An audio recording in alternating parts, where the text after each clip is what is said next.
এবার একটা ছবি দেখাবো। কাঠের সেতু, সেই সেতু ভেঙে গেছে আর তাতে ভোগান্তির শেষ নেই। ভসরা খাল, হ্যাঁ, দাসপুরে ভসরা খালের উপর সেতু ভেঙে যাওয়ায় নিজেদের উদ্যোগেই সাঁকো তৈরি করছেন স্থানীয়রা। সেই ছবিটা আপনাদের দেখাচ্ছি, কারণ যখন কোনোভাবেই প্রশাসনের তরফ থেকে সহায়তা পাওয়া গেল না, তখন নিজেদের উদ্যোগেই এই বাঁশের সাঁকো। সুকান্ত রয়েছে আমার সঙ্গে। সুকান্ত, প্রশাসনের তরফ থেকে কেন সেতু তৈরি করা গেল না এতগুলো দিনেও?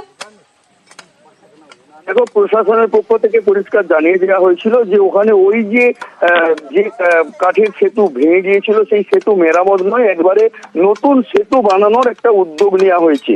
কিন্তু এলাকার মানুষ তারা কিন্তু অপেক্ষা করতে পারছিলেন না, কারণ তারা খুবই সমস্যার মধ্যে পড়েছিলেন, যার ফলে তারা কিন্তু 10 দিনের মাথায় নিজেরাই বাঁশ সংগ্রহ করে নিজেরাই হাত লাগিয়ে কিন্তু বাঁশের যে সাঁকো, সেই বাঁশের তৈরি সাঁকো তারা তৈরি করেছেন এবং সেই দিয়ে যাতায়াত শুরু হয়েছে। ঘটনাটি পশ্চিম মেদিনীপুর জেলার দাসপুর 1 নম্বর ব্লকের পাইকান বোয়ালিয়ার যে ভসরা খাল, সেই ভসরা খালের উপরে এই বাঁশের সাঁকো তৈরি হয়েছে। এই সাঁকো দিয়ে মূলত 10 থেকে 15টি গ্রামের মানুষ পারাপার করেন। শুধু তাই নয়, পশ্চিম এবং পূর্ব মেদিনীপুরের একাধিক গ্রামের মানুষ যাতায়াত করেন।